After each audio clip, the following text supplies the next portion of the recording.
Egypt के Giza pyramid से 200 kilometre के फासले पर रेड सी के साहिल के करीब एक ऐसा एरिया है जिसको वादी अल जर्फ कहा जाता है। देखा जाए तो यहाँ दूर दूर तक सिर्फ बंजर लाइमस्टोन के पहाड़ और टीले मौजूद हैं, लेकिन यहाँ एक ऐसा सीक्रेट स्पॉट भी है जिसमें कुछ ऐसे राज छुपे हैं जिनको आज से 4500 साल पहले दफन किया गया था। जी हाँ, इस वीरान जगह पर रेगिस्तान के बीचों बीच एक लाइमस्टोन का टीला है जो ऊपर से देखने पर तो एक मामूली टीला लगता है, लेकिन इसके अंदर पत्थरों को काट कर कई सुरंगें बनाई गई थीं और इन सुरंगों को हजारों टन वजनी पत्थरों की मदद से ब्लॉक किया गया था। 45 सदियों पहले एंशिएंट इजिप्शियंस ने यहाँ कुछ तो ऐसा जरूर छुपाया था जो वो दुनिया के सामने नहीं लाना चाहते थे, लेकिन जब पहली बार इन सुरंगों के सामने से पत्थर हटाए गए तो अंदर के मनाजिर ने पूरी दुनिया को हिला कर रख दिया। शान पिरामिड्स और यहाँ की जमीन का चप्पा चप्पा दिलकश मिस्ट्री से भरा हुआ है। वैसे तो पूरे इजिप्ट में अभी तक 118 पिरामिड्स ढूंढे जा चुके हैं, लेकिन खदशा है कि कई पिरामिड्स इजिप्ट और अफ्रीकन रेगिस्तान में रेत के टीलों के नीचे अभी तक छुपे हुए हैं। फिल वक्त जो पिरामिड्स दुनिया के सामने मौजूद हैं, उनमें से सबसे बड़ा इजिप्ट के शहर कायरो में मौजूद है, जिसको पिरामिड ऑफ कुफू कहा जाता है। 480 फीट ऊंचा ये पिरामिड इजिप्शियन किंग कुफू ने बनवाया था, जबकि इसके बराबर में ही 450 फीट ऊंचा ये पिरामिड किंग कुफू के बेटे किंग काफरे ने अपने राज के दौरान बनवाया था।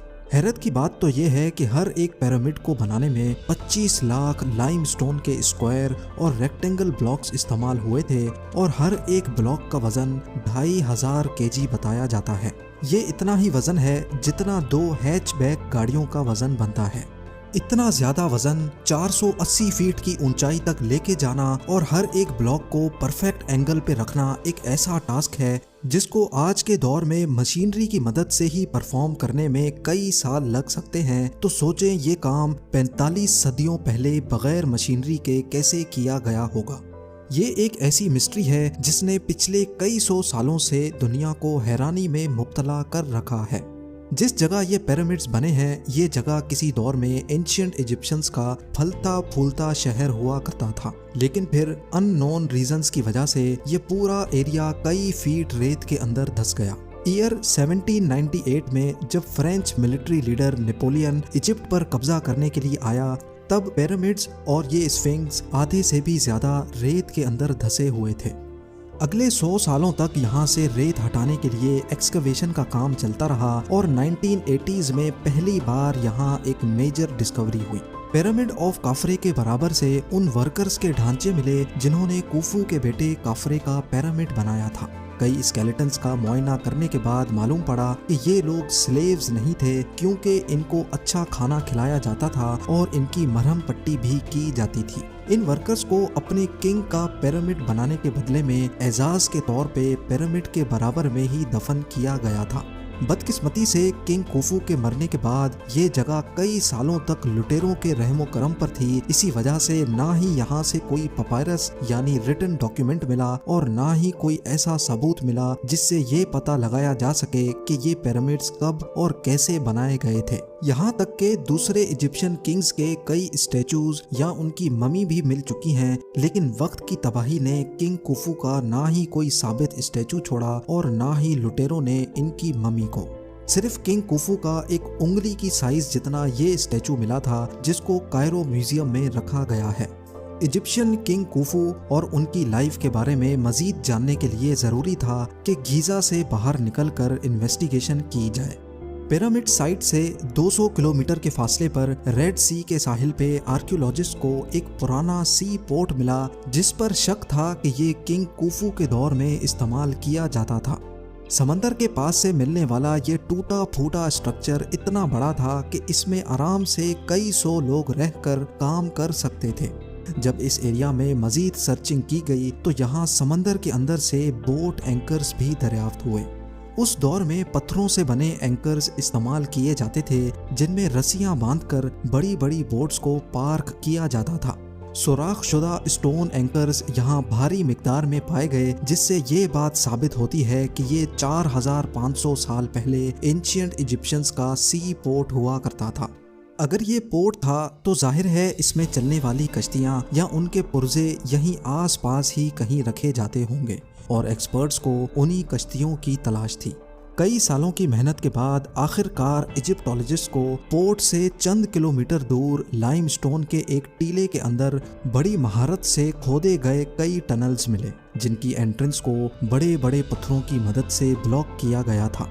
इस बात के काफ़ी चांसेस थे कि यही वो जगह थी जहां एंशिएंट इजिप्शियंस अपनी कश्तियां लुटेरों से छुपाया करते थे, लेकिन आर्कियोलॉजिकल टीम को इस बात का बिल्कुल भी इल्म नहीं था कि यहाँ से उनको कश्तियों से बढ़कर भी कुछ खास एविडेंस मिलने वाला है। जब इन टनल्स की एंट्रेंस के सामने से पत्थर हटाए गए तो अंदर वो मंजर देखने को मिला जो पिछले 4500 सालों से किसी ने भी नहीं देखा था। काफी बड़े और खुशादा स्टोररूम नुमा टनल्स में से कोई साबित बोट तो नहीं मिली, लेकिन बोट्स के कई पुर्जे जरूर मिले। इन पुर्जों के अलावा यहाँ कई पत्थरों पर किंग कुफू का नाम भी लिखा हुआ पाया गया। फ्रेंच इजिप्टोलॉजिस्ट पियर्व टले इस नाम से अच्छी तरह वाकिफ थे क्योंकि उन्होंने कई हायरोग्लिफिक्स पे ये नाम पहले भी देख रखा था। इस पर जो लिखा था उसका मतलब है हमारा खुदा कुफू हमारी हिफाजत करे। एंशिएंट इजिप्शियंस अपने किंग को खुदा मानते थे और वो जहाँ भी काम करते थे वहाँ अपने खुदा यानी किंग का नाम ज़रूर लिखते थे। पत्थर पे लिखा ये नाम इस बात की निशानी थी कि ये एंशिएंट स्टोर रूम किंग कुफू के दौर में इस्तेमाल होता था। इस सीक्रेट स्टोर रूम पर जब मज़ीद तहकीक की गई तो हैरत अंगेज तौर पे यहाँ से बहुत खस्ता हालत में पपायरस भी मिला जो एक भारी पत्थर के नीचे दबा हुआ था। पपायरस एक मोटे कागज की तरह होता है जिसको पपायरस के प्लांट से तैयार किया जाता था। उस दौर में सारी कागजी कार्रवाई इन पपायरस पे ही की जाती थी। इजिप्टोलॉजिस्ट और उनकी टीम जो यहाँ आई तो बोट्स तलाश करनी थी, लेकिन अब उनको एक बहुत इम्पोर्टेंट डॉक्यूमेंट मिल चुका था। और आपको यहाँ ये बताना भी ज़रूरी है कि पूरी दुनिया से मिलने वाले पपायरस में से ये सबसे पुराना था। इस डॉक्यूमेंट में क्या कुछ लिखा था इसको समझने के लिए ज़रूरी है कि पहले इसको रीस्टोर करवाया जाए। पूरे 6 सालों की मेहनत के बाद जब इसको रीस्टोर करवाया गया तो किंग कुफू के दौर की कुछ झलकियाँ नज़र आने लगी। इस पपायरस को लिखने वाला मिरर नामी एक सुपरवाइजर था जो किंग कुफू के लिए काम करता था। ये एक तरह की रिकॉर्ड बुक थी जिसमें सुपरवाइजर अपने 40 वर्कर्स के साथ जो भी काम करता था वो लिख लिया करता था। एंशिएंट इजिप्शियंस अपनी लैंग्वेज में ग्राफिक्स का इस्तेमाल करते थे, इसी वजह से उन ग्राफिक्स को देखकर समझना और फिर उसकी लॉजिक बनाना इजिप्टोलॉजिस्ट के लिए काफ़ी मुश्किल काम होता है। सबसे बड़ा सवाल जो परेशान कर रहा था वो ये था कि सुपरवाइजर अपने 40 वर्कर्स के साथ यहाँ कर क्या रहा था और वो किंग कुफू के लिए क्या काम करता था। कई सालों की मेहनत के बाद पपायरस से ये मालूम पड़ा कि मिरर नामी सुपरवाइजर कॉपर को बोट से अनलोड करके डोंकीज की मदद से उसको नाइल रिवर तक पहुंचाता था, जहां से दोबारा बोट्स पर लाद कर कॉपर को पिरामिड साइट तक पहुंचाया करता था।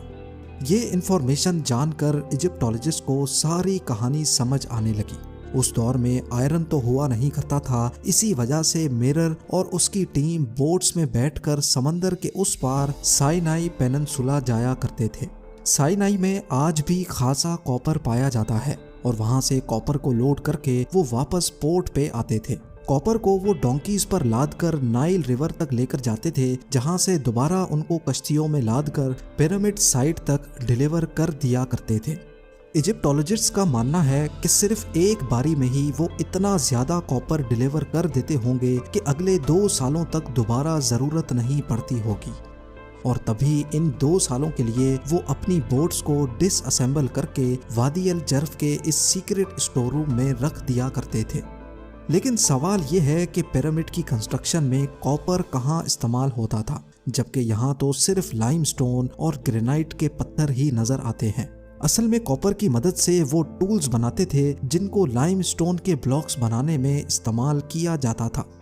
पिरामिड साइट से चंद किलोमीटर के फासले पर मौजूद लाइमस्टोन के बड़े बड़े पहाड़ मौजूद हैं और इस जगह को टूरा कहा जाता है। इजिप्टोलॉजिस्ट को इस जगह से कई सबूत मिल चुके हैं जिससे ये जाहिर होता है कि पिरामिड बनाने के लिए लाइमस्टोन के ब्लॉक्स यहीं से काटे जाते थे। लेकिन आखिर कैसे? कैसे 2.5 टन वजनी ब्लॉक्स को पहाड़ से अलग किया जाता था और वो भी परफेक्ट शेप में। ये जानने के लिए जरूरी था कि कॉपर टूल की मदद से खुद एक्सपेरिमेंट किया जाए। आर्कियोलॉजिस्ट की टीम ने लाइमस्टोन पर पहले एक ब्लॉक की शेप ड्रॉ करके अपना वर्क एरिया डिफाइन किया और फिर कॉपर टूल्स की मदद से उसको काटना शुरू किया। पहले तो लाइमस्टोन को काटने में काफी मुश्किल हो रही थी, लेकिन फिर पानी का इस्तेमाल किया गया। पानी के छिड़काव के बाद ये नोटिस किया गया कि लाइमस्टोन को काटने की स्पीड 5 टाइम्स बढ़ गई है। 5 वर्कर्स को एक ब्लॉक काटने में पूरे 8 दिन लग गए।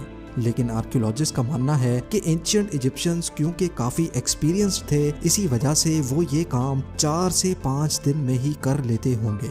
इजिप्टोलॉजिस्ट और आर्कियोलॉजिस्ट को कुफू पिरामिड की कंस्ट्रक्शन की गुत्थियां अब सुलझती दिखाई दे रही थी।